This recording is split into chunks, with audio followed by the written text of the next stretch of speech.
In 1955, the government of Pakistan conducted a secret seance. A medium hired by the government politely asked a ghost to sit down in a chair. The ghost replied he was already seated, and that he had just returned from a cold and dark place. He was now somewhere better, with light and flowers. The medium offered him a cigarette, as he knew it was an old habit of the ghosts in his previous life. A cigarette was lit and put on a stand near the chair. The medium then asked the ghost, "Sir, as a creator and father of Pakistan, won't you guide the destiny of the nation now?" The ghost, none other than Muhammad Ali Jinnah, grew angry and fearful. Jinnah's ghost replied that it was no longer his destiny to guide Pakistan, and that he saw flashes of evil in its future. This seance was conducted 7 years after his death, and 8 years after the birth of Pakistan, an event smeared with the blood of the Partition of India.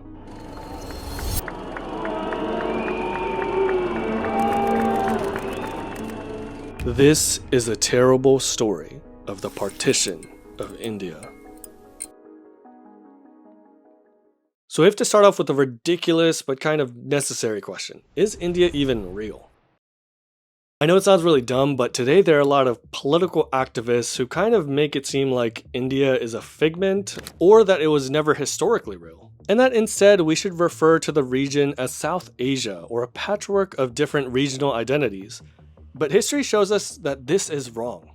Very wrong, in fact. India is an ancient concept. We have various ancient names for the subcontinent of India, whether local or foreign. The idea of India is real primarily because of geography. The subcontinent is encased by the Earth itself. At the end of the day, you cannot argue with the Himalayas or debate with the Indian Ocean.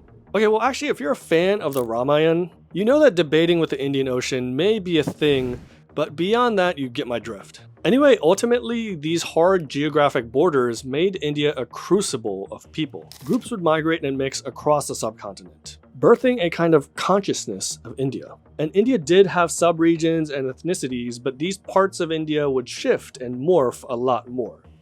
It's why when foreign travelers like the Greek Megasthenes came to India, they did not call their account Punjabica or Biharica or Karnataka. They called it Indica. Similarly, we have an account of Sri Lankan monks arriving in Kanchipuram in deep southern India, modern-day Tamil Nadu, and they were elated to arrive in the birthplace of Buddha, a land they called Jambudweep. But the thing is, Buddha's birthplace in Lumbini, in modern-day Nepal, is almost 2,000 kilometers from Kanchipuram. So yeah, Jambudweep, or India as a united civilizational entity, was definitely a thing. And closer to the present, the British did not call their corporation as the British East South Asia Company. They called it the British East India Company. Now, the last piece of context we need to understand for partition is demographics. India is the birthplace of 4 major world religions: Hinduism, Buddhism, Jainism, and Sikhism. For many of their followers, the Indian subcontinent is a holy land. However, over time, other religions also came to India: Christianity, Zoroastrianism, Judaism, and Islam. For partition, it's the relationship between Hinduism and Islam that we have to understand. Islam arrived in India through trade early on, but also through conquest. It's a controversial topic, but we have some hard data to kind of assess the impact of Islam on the subcontinent. Primary accounts of these conquerors are filled with reports of the destruction of temples, forced conversions, and even slavery. The mountains of Afghanistan were called the Hindu Kush because many enslaved Hindus being carried off into slave markets in Central Asia would die in these mountains due to the harsh climate and cruelty of the slavers. Today, there are barely any remaining pre-Islamic temples in northern India. While some historians say that the destruction of temples by Islamic conquerors is exaggerated, this is a politicized take when you look at the primary sources of the conquerors themselves, or contrast it with prior travelers who noted the many and large temples. Finally, here's some pretty ironclad numbers in this map of the scarcity of temples, even today in northern India, a place that is overwhelmingly Hindu, between 80 to 90% in most places. So something catastrophic definitely happened. Nevertheless, there were periods of syncretism and pluralism in Islamic India. But I think when we combine the evidence, these periods were exceptional. Many Indians converted to Islam, some by genuine change of heart, others due to economic pressure due to things like the jizya tax, a crushing tax levied on non-believers in Muslim empires, while others were simply converted by force. Either way, the overwhelming amount of people in the subcontinent remained Hindu. And this is the crux of our story here. By the time the British took over India, they started to quantify India. How many Indians spoke a certain language, or were of a certain caste, or, of course, were of a certain religion? What kicked off the Partition of India was simple. It was counting.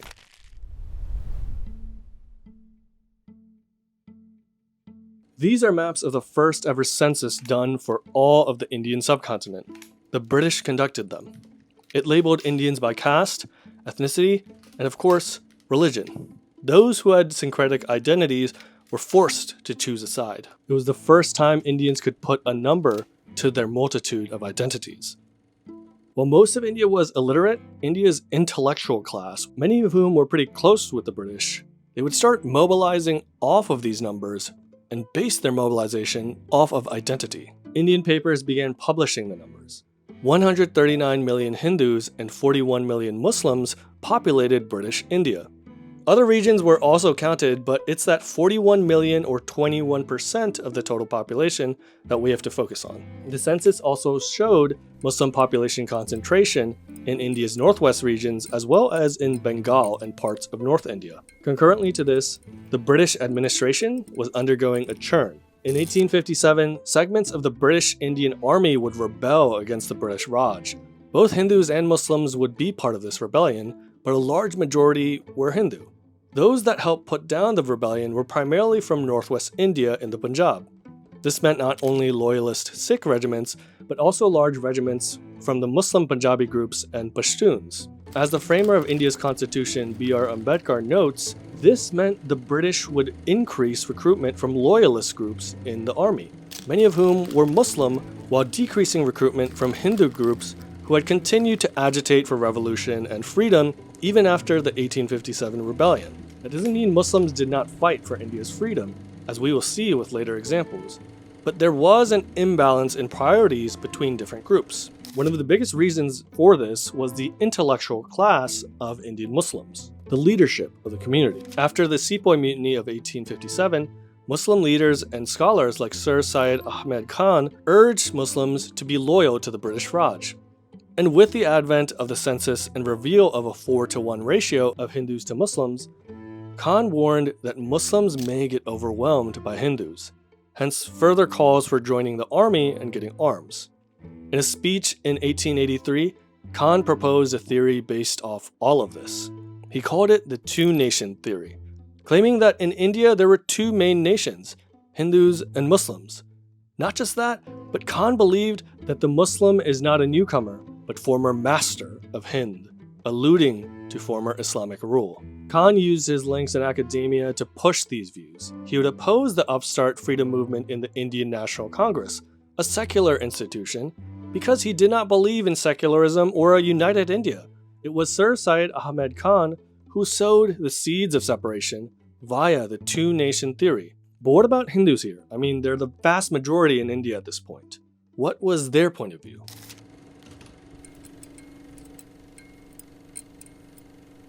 Hinduism is a very diverse religion with various different sects and ethnicities and castes participating in it. It is much more decentralized than most religions, which means pinning down a single Hindu viewpoint can be pretty difficult, especially when it comes to politics. But by the time of the Indian freedom struggle, Hinduism started to develop political ideas as well. You see, what united most of India was Hinduism. A Tamil could travel across India to pray at the Ganga River. Gujaratis would be inspired by figures like the Bengali Vivekananda. Rich North Indians would donate to Tirupati Temple in South India. Hinduism assigned a sacred geography to India itself. So since early Indian independence movements wanted to emphasize unity, they naturally leaned on Hindu aesthetics and ideas in order to galvanize the masses to embrace freedom and revolution. In the Bengali Renaissance, we saw visionaries like Vivekananda, Aurobindo, and Bankim Chandra call for the worship of Mother India or Bharat Mata, envisioning India as a goddess. Many Indian revolutionaries saw the Bhagavad Gita, an ancient Hindu scripture, as a call for action and revolution against the injustice of colonial rule. Independence activists in Maharashtra believed the seed of free India was in the Maratha Empire, a polity that was explicitly created to revive Hindu rule in India and emphasize self-rule, or Swaraj. The idea of Swaraj would engulf the Indian independence movement. The word would be used all the way up till independence, as it truly captured an idea of a free India, ruled by Indians and exalting that which is Indian. And for many people, that meant Hinduism. In 1923, a man by the name of Veer Damodar Savarkar wrote Hindutva, Who is a Hindu? It's here where we see the explicit idea of Hindu nationalism or Hindutva really fleshed out. But the funny thing is, just a few years earlier, Savarkar was not a Hindu nationalist. In fact, he was an avowed secularist, seeking a united, secular India that included people of all faiths, including Muslims. Back then, Savarkar, a famous revolutionary, would be sent to the most infamous prison in British India, Kala Pani, or Black Water, known for housing the most hardened criminals and dangerous freedom fighters. During this time in prison, Savarkar witnessed the bigotry of Islamists and their favoritism towards the British over their Hindu brethren. As Savarkar observed more, his views changed drastically. Savarkar would then call for strident Hindu nationalism, putting forth the idea that Hindus must stand against the divisions of caste and ethnicity and instead unite as one, not only to overthrow the British, but also defend themselves against the looming threat of Islamic separatism. Now, these ideas would spread culturally, but not gain that much ground politically. During Savarkar's time in jail, the Indian National Congress became the preeminent organization of Indian independence, and it was a secular organization. People from all religions and backgrounds joined it. However, as I said earlier, these Hindu ideas of India and Hindu cultural aesthetics of the idea of Indian independence profoundly influenced the INC. The INC at this point would still try to use both Hindu and Muslim motifs to attract both communities, many times side by side in a demonstration of complete pluralism. Hindus easily tagged along, which led to Hindu nationalist political parties like the Hindu Mahasabha to not be that much of a factor, at least when it came to local politics and governance, something the British were introducing at the time to dampen revolutionary feelings. Anyway, back to the INC. Yes, they used Hindu ideas and culture to construct the imagery and vocabulary of freedom, but that's because Hindu ideas are the primary cultural ideas of India. It's an idea that unites India, and you need that force of unity when you want such a diverse people to bind as one in this cause of freedom. But I want you to really understand this. As I said earlier, the INC really tried to include Muslims in this freedom movement, and they definitely succeeded to a degree. Many Indian Muslims fought in a united, secular movement to free India from the British. However, this could not prevent partition. And part of this may be down to elements of Hindu communalism that emerged from Savarkar's thoughts. But these would be overshadowed by what Khan's two-nation theory produced.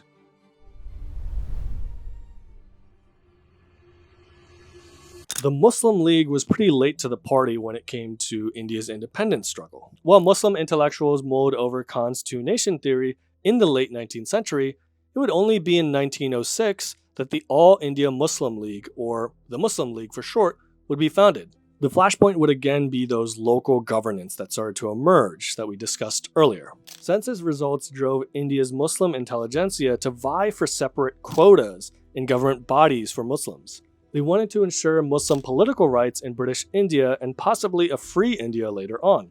In 1909, the Muslim League was granted this endeavor by the British in something called the Morley-Minto Reforms. These reforms gave separate electorates for only Muslims, which meant only Muslim candidates could win from these seats and only Muslims could vote in these seats as well. These Morley-Minto reforms would serve as a catalyst for separatism, making the two-nation theory into a mass political reality.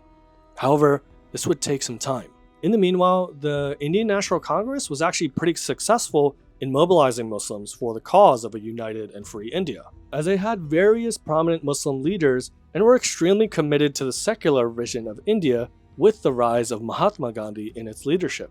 But in Gandhi's admirable and righteous quest for inclusion and secularism, he made some errors.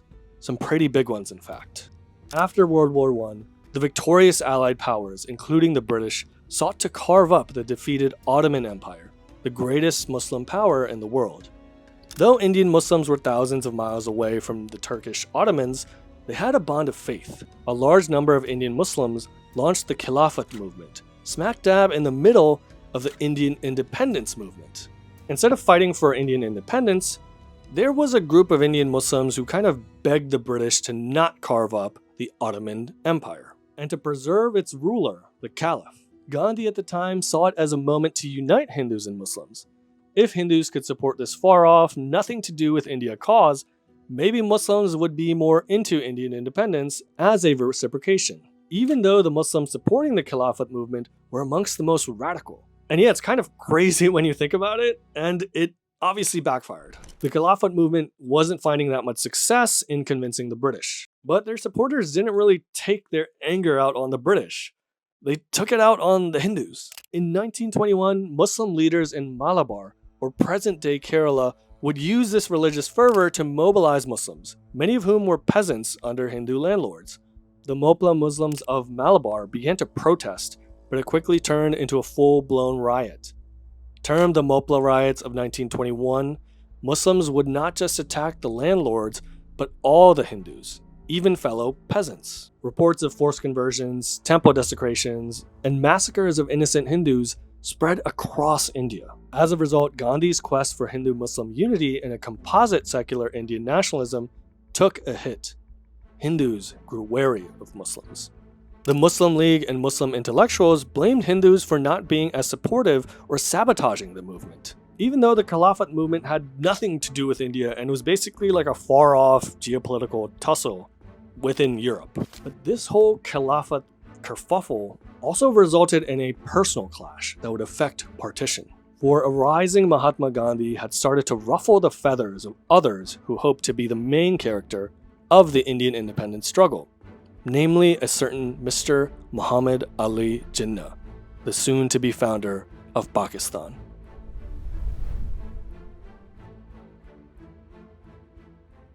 Funny enough, Muhammad Ali Jinnah and Mahatma Gandhi were both from the same place, Gujarat. They both came from decently well-off families, were educated in Western institutions, and began to believe that India should be free. Jinnah personally was fairly secular and anglicized growing up. He was a successful lawyer in India and joined the freedom struggle as an initial proponent of Hindu-Muslim unity. Jinnah ate pork, drank whiskey, and dressed in a totally Western fashion. He was contracted with Gandhi, who was a strict vegetarian, who wore simple traditional Indian garments, and lived an ascetic lifestyle. But don't let appearances overwhelm actions. Gandhi was a committed secularist to an extreme, if not foolhardy degree, as we saw in the ill-fated Khilafat movement. It was actually at that time that Jinnah would leave the Congress Party, citing the failure of the Khilafat. He said he thought Gandhi was supporting Muslim extremists and that mixing religion and nationalism would backfire. Ironic, right? The founder of the Islamic State of Pakistan actually left the Congress because he thought they were appeasing Muslims too much. But here we have to dig deeper into the character of Jinnah. Prior to this, while Jinnah was a quote-unquote secularist, he also supported separate electorates for Muslims, the basis of partition itself. It was Jinnah who lobbied the INC to accept these separate electorates in 1916 in something called the Lucknow Pact, an agreement of cooperation between the INC and the newly made Muslim League. Jinnah straddled the line between the INC and the Muslim League. You see, Jinnah was selective in his secularism. He had a streak of opportunism to him, and you'll see more of this as time goes on. And this Khilafat movement is a great example of this. Because as we saw, Jinnah was already mixing religion and politics. He was simply getting jealous of this rising star in Mahatma Gandhi. Jinnah believed he should be the leader of the movement and disagreed with Gandhi's style, methods, and yes, ideology. So after Jinnah left the INC, he also kind of left the freedom struggle itself. He went to London for several years, practicing law, and kept some contact with the Muslim League. But when it came to the idea of freeing India from the clutches of British colonialism, Jinnah was nowhere to be found.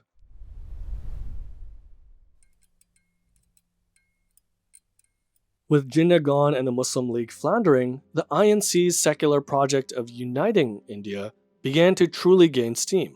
Gandhi found impactful supporters in figures like Maulana Azad, a prominent Indian Muslim leader, Sardar Patel, an ace organizer and enforcer, as well as Jawaharlal Nehru, a suave intellectual leader whose influence in elite Indian and British circles worked as a perfect foil to Gandhi's mass appeal. Nehru likewise was a committed secularist like Gandhi, but he was not as in touch with his Hindu background. He resembled Jinnah in that he was very anglicized and came from the most elite of elite backgrounds. Additionally, Nehru also had an appetite for opportunity. He wanted to lead India when it was free, but was wise enough to wait in the wings of Gandhi. And of course, unlike Jinnah, Nehru truly believed in the idea of a united secular India, writing profusely about this dream. Gandhi, Nehru, and Patel formed a powerful triumvirate, forging the INC ahead as the main mass vehicle for Indian independence. They were not the only ones though. Others such as Bhagat Singh, Subhash Chandra Bose, Veer Savarkar, amongst others, opted for more kinetic or violent aims to achieve independence, to fulfill a revolution. But there's something about Gandhi's message and his idea of India that invigorated the masses across caste, ethnicity, and religion that was special. India had never seen such a force and such unity. The INC would rise in popularity across the 1920s into the 1930s, just as the British were granting more and more local representation and democratic governance. Like I said prior, the British believed that these little concessions when it came to local politics and governments would stem the tide of this revolution, of this freedom movement. And maybe it did to a degree, but it also resulted in the coalescing of Indians in this mass democratic movement that the INC was at the forefront of. With secularism in vogue, leaders like Nehru would push back against the idea of a separate electorate for Muslims.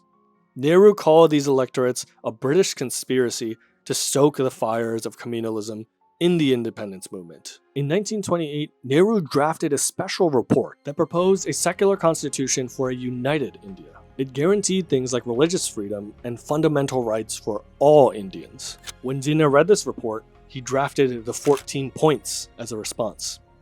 In it, he argued for some reasonable things like more federalism, autonomy for provinces, and religious liberty, but a good deal of it was plain irrational. While Muslims were 20 to 25% of the population of India at that time, he sought a mandatory 1/3 of representation in the government and other services for Muslims. In addition to these outsized separate electorates, Jinnah wanted the ability of a Muslim veto for every single bill.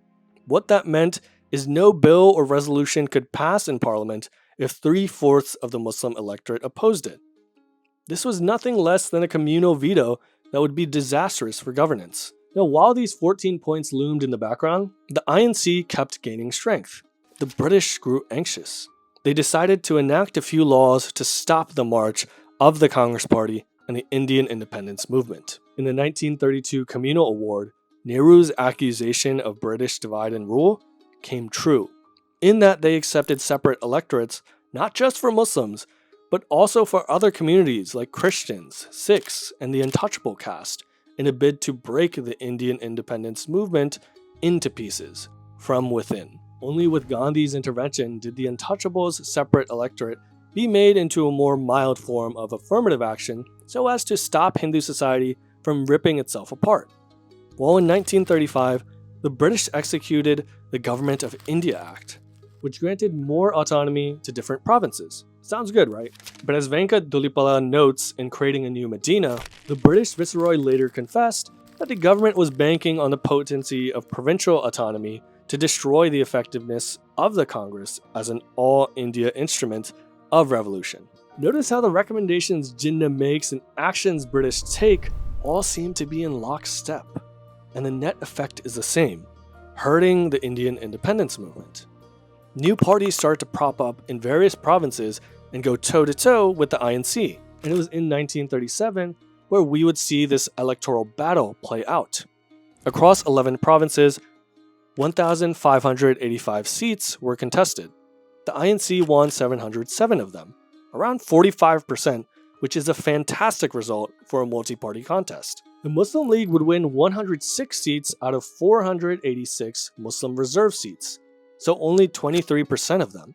Muslim voters mostly backed regional parties, even in majority Muslim provinces, like the Union Party in Punjab or Krishak Praja in Bengal. Some even backed Congress.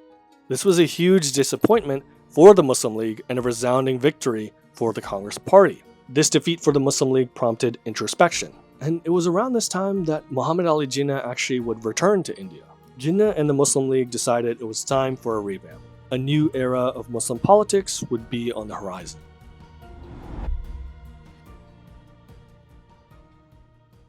Jinnah believed the Muslim League lost because Muslims didn't vote as Muslims. He would engineer a political tactic that is actually omnipresent even in India today: community-based vote blocks. Jinnah took over the Muslim League, centralizing it and putting his loyalists into power. The Muslim League would create more grassroots organizations like student wings or certain cells in provinces. A powerful organization started to emerge with roots across all of India. As World War II broke out in 1939, the Viceroy of India, Lord Linlithgow, declared that India was at war with Germany. No Indian political parties were consulted, and the outraged INC leaders would resign their political posts across India in protest. On the flip side, Jinnah was elated. He declared the Congress resignation as the Day of Deliverance.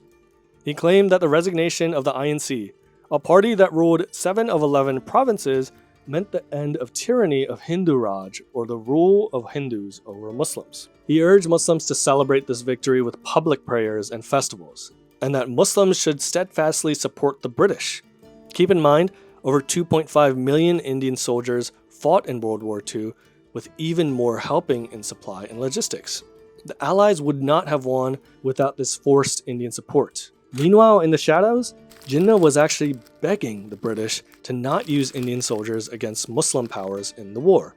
This is trademark doublespeak from Jinnah, who was at this point a master in it. In English, Jinnah would claim to be a secularist and defender of a scared Muslim minority. But in local vernaculars, Jinnah was as bigoted and hateful as they come. And it's here in the absence of Congress, where the Muslim League would partner with the British to agitate Muslims and persuade them to not fight for Indian independence, but fight for a separate Muslim country. The idea of Pakistan was taking shape. Muslim leaders in the Indian National Congress were disgusted by Jinnah and saw him as not just a traitor to India, but also to Islam. Either way, Jinnah and the Muslim League were gaining ground. The Muslim League partnered with local newspapers to spread Jinnah's writing in local languages. Pamphleteering across Punjab, Bengal, and the United Provinces began with the narrative of Islam in danger and framing Indian independence as a Hindu conspiracy. You can see this most clearly with the rise of the Urdu press. Universities like Aligarh would be the arsenal of Islamist separatism, recruiting writers and publishing incendiary poems and articles. In one poem by Ramzi Ilhabadi, he warns that madrasas are becoming mandirs, and that rule by Hindus is nothing less than a curse. In another poem, he lays it out even more clearly. In every province of Hind, the army of Islam is ready. We will seize Pakistan by dividing Hindustan. While the Urdu and local press would target Muslim elites, the Muslim League actually partnered with different Muslim religious leaders, the ulema, to bring this idea to the masses. Scholars like Maulana Ashraf Ali Thanvi would launch a full frontal assault on Congress, Hinduism, and India. He urged Muslims to abandon the Indian flag of independence and not sing revolutionary songs like Vande Mataram. Thanvi claimed that the British were better for Muslims than Congress and its Hindu rule. Muslim League leaders like Liaquat Ali Khan concurred with Thanvi, even going as far to say that Muslims were the rightful masters of Hindus. The Muslim League would create a whole new organization of Muslim scholars, the Jamiatul Ulema-e-Islam, to cultivate explicit religious messaging for the idea of Pakistan. And of course, Jinnah was completely supportive of this. At this point, you have to realize that he just is not a secularist. Leaders like Shabir Ahmad Usmani would craft Quranic and Sharia-based rhetoric for why Pakistan is a fulfillment of Islam and a need for Muslim Indians. Jinnah would actually promise Usmani that he would establish Islamic law within 2 months of Pakistan coming into existence. Okay, so at this point we have a clear blueprint for an Islamic state of Pakistan. and this framework that the Muslim League was propagating. But now the question is, would these ideas actually be successful on ground, and how so?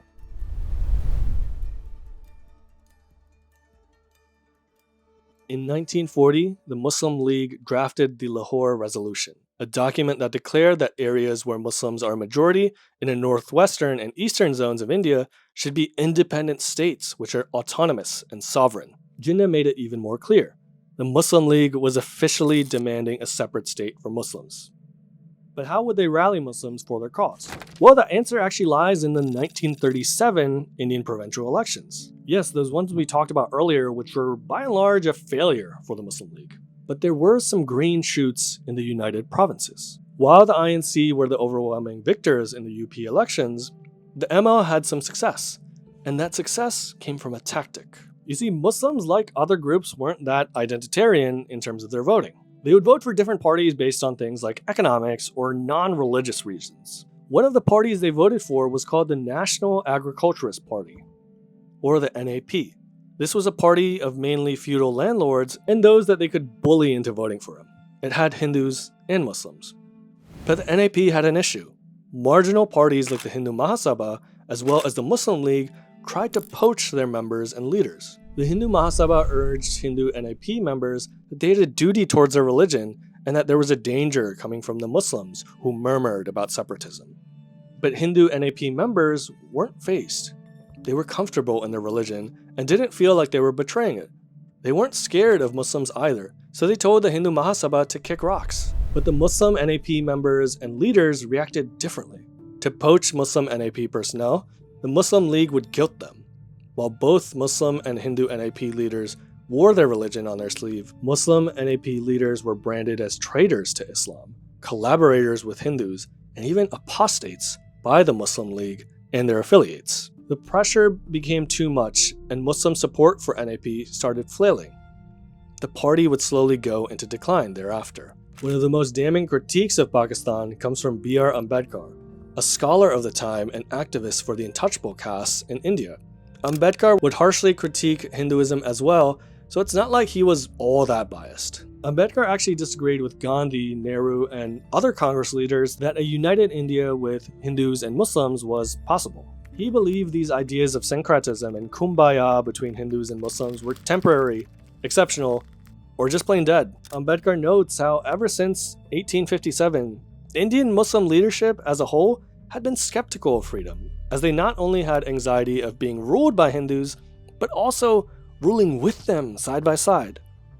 As Liaquat Ali Khan said prior, many Muslims believed they were inherently superior to Hindus. Hence, according to Dr. Ambedkar, the Indian freedom struggle was mostly a Hindu affair. And again, that does not mean that Muslims did not participate. They definitely did, but according to Ambedkar, they were exceptions, not the norm. Ambedkar noted the irrational demands and bigotry of the Muslim League. Remember how Jinnah wanted a 33% quota for 20% Muslims. That's more than greedy, and I'd say it's a bit unfair. Well, just a few years later, that number went to 50% of seats and resources and basically everything. Think about that.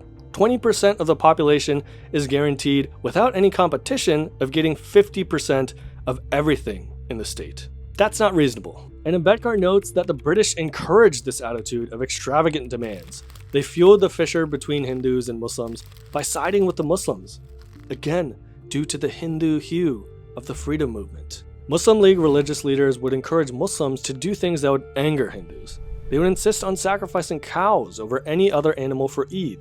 They would ban music in front of mosques, something Ambedkar notes didn't even happen in extremely conservative Afghanistan.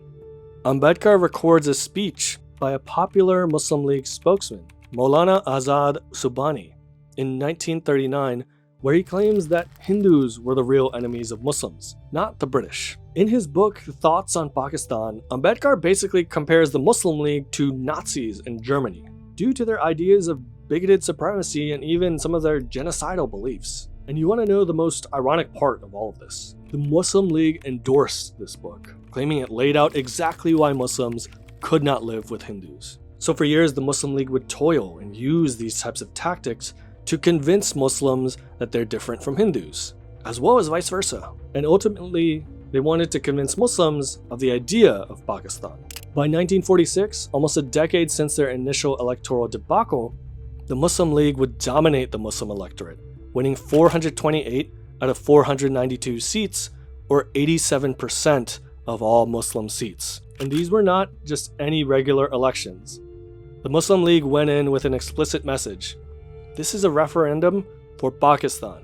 If you were voting for the Muslim League, you were voting for partition, full stop. You can see at this point that the partition was not just like the British using Hindus and Muslims as puppets, making them go against each other without Indians having any type of agency. And yes, the British played a role, but that role was tilting it in favor of the Muslim League, who successfully convinced people of partition.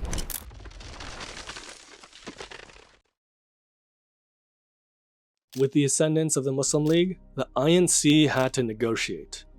In 1946, the British government had begun to give up ideas of holding on to India. They had bought into the idea of partition and were slowly goading the breakup of India into multiple states. A last-minute attempt of unity was made by the British, the Muslim League, and the INC in the cabinet mission, but no one could really agree. The future of India was now in limbo. Jinnah decided to take action. Direct action, in fact. The Muslim League handed out pamphlets declaring a religious crusade for Pakistan was necessary. Jinnah would declare August 16th Direct Action Day and urge Muslims to emerge from Friday prayers ready to take what is rightfully theirs, by force. It would be in Calcutta, a city controlled by the Muslim League, where we would see the most brutal results, with the Chief Minister of Bengal, Hussain Suhrawardy, telling cops to stand down. The Muslim League went on a rampage, known as the Week of Long Knives. Muslim League supporters would riot across the city, killing Hindus en masse. Hindus would strike back, and the city, along with others across India, would be engulfed in communal flames. Jinnah would seal the deal with the iconic line, "We will either have a divided India or a destroyed India." Thousands would be killed and even more displaced. Gandhi wept and called it madness, but could do little to stop it. Afterwards, Gandhi and other INC leaders would travel to riot-affected places, trying to patch up relations between Hindus and Muslims. He would especially encourage Hindus to be magnanimous, despite being the primary victims of this violence. But at this point, partition was already baked in. Direct Action Day had achieved its objective of total national polarization. Less than a year later, Gandhi and the INC reluctantly accepted partition. Jinnah and the Muslim League had won. With partition confirmed, I think it's time we explore exactly how popular was the idea of Pakistan amongst Indian Muslims at that time. The idea was won with a struggle, and even at the eve of partition, a good chunk of Muslims still opposed Pakistan. Maulana Hussain Ahmed Madani was one of them, a prominent scholar amongst Indian Muslim leadership who allied with the INC. Madani wanted to see a united India and a composite nationalism, something he termed Muttahida Qawmiyat. He labeled the Muslim League as vulgar and bringing shame to Islam with their underhanded tactics. Nehru and the INC would set up a special Muslim League of the party to convince Muslims of the idea of a united secular India. A number of Muslim socialists as well as communists would actually join this wing. They believed that the communal embers that the Muslim League was fanning would actually destroy any chance of a secular class revolution. Leaders like Kunwar Muhammad Ashraf struck at the heart of this, lampooning the Muslim League for claiming that they descended from Arabs. But unfortunately, this pushback fell on deaf ears. The Muslim League labeled any Muslim collaborating with the Congress or seeking a united India as an infidel, hypocrite, idolater, or apostate. And to illustrate the gap, let's harken back to that 1946 election. Jinnah and the Muslim League won 75% of Muslim votes and 87% of Muslim seats across India. And while some say that only 14% of Muslims voted, this statistic betrays the context of the time. As Sai Arav notes in his fantastic data crunching article on the 1946 election, there's some big caveats to this 14% number. Firstly, elections were only limited to British provinces, not princely states. So we have to subtract the Indians from princely states out of that equation. Hence, the 14% number becomes higher as the denominator goes lower. In actuality, about 40% of Muslim households in the electorate had an adult member who could vote. And this is how voting was done traditionally at that time. Someone represents a family or group and votes for them. Keep in mind, even in mature democracies like the US, voter turnout is between 40 and 50%.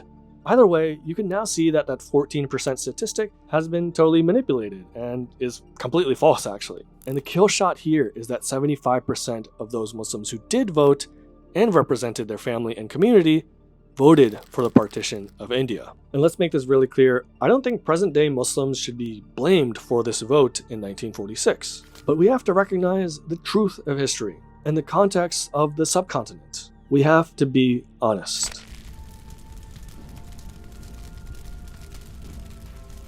When partition happened, it was nothing less than a bloodbath. Riots broke out across the new borders and even deep within each new country, as millions of people were migrating to escape the carnage. Some estimates put the deaths at up to 2 million people, while 14 to 18 million were displaced.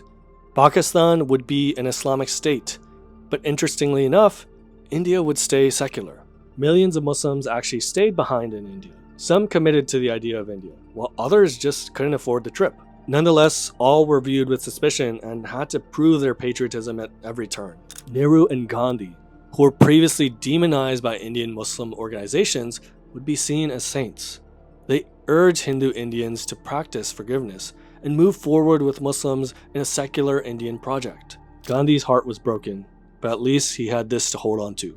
Unfortunately, Gandhi would soon be killed by an assassin, and ironically, a Hindu one. But beyond these events, how have these countries actually fared? And what happened to the Hindus and Muslims that stayed behind and did not cross those borders? Well, in secular India, Muslims have risen as a proportion of the population. They've achieved great heights across various sectors, from Bollywood to entrepreneurship to politics and even the presidency itself. Muslims are a part and parcel of Indian society. And that's not to deny any real discrimination that occurs against them. But relative to the past and India's neighbors, India treats its minorities way better. It's no competition. Meanwhile, Pakistan has pulverized their minorities, especially the Hindus. Pakistan has consistently repressed its minority population, with many political offices being barred for them, as it is an official Islamic state. The Hindu population was cleansed after partition, with it hovering barely between 1 and 2%. However, remember, Pakistan used to have two parts, west and east. The east section, which is now Bangladesh, had many more Hindus. But in 1971, Pakistan committed a genocide of Bengalis, especially targeting the Hindus. Some estimate almost 3 million were killed and many more displaced and worse. When Bangladesh gained freedom, the situation of Hindus remained terrible. From 14% after the war to 8% today, we see a steady decline. And honestly, one of the great ironies of history would be that a secular India, even one headed by a Hindu nationalist today, may be the best place for Muslims in the subcontinent. It has the most tolerance. It has the brightest economic scenario. It has the most opportunities. Hell, people vote with their feet, and Muslim Bangladeshis still are trying to enter an India headed by, again, a literal Hindu nationalist. Maybe we should think more about these labels, but I'll save that for another video. All in all, the partition of India was a great tragedy for many in the subcontinent. A permanent scar was cast across the soul of India. People who shared their blood, food, culture, and love for thousands of years were ripped apart in the fires of bigotry. And I think at this point, the partition can only serve as a lesson for what happens when a people who revere tolerance and pluralism do not stand up against those who embrace hatred and discrimination. And eerily enough, Jinnah may have realized this. At the end of the seance we started with, the medium asked Jinnah's spirit if he had any advice for the present rulers of Pakistan. Jinnah replied ominously, "It is easier to acquire a country, but it is extremely difficult to retain it." That is, in a nutshell, the present position of Pakistan, to gain which rivers of blood flowed.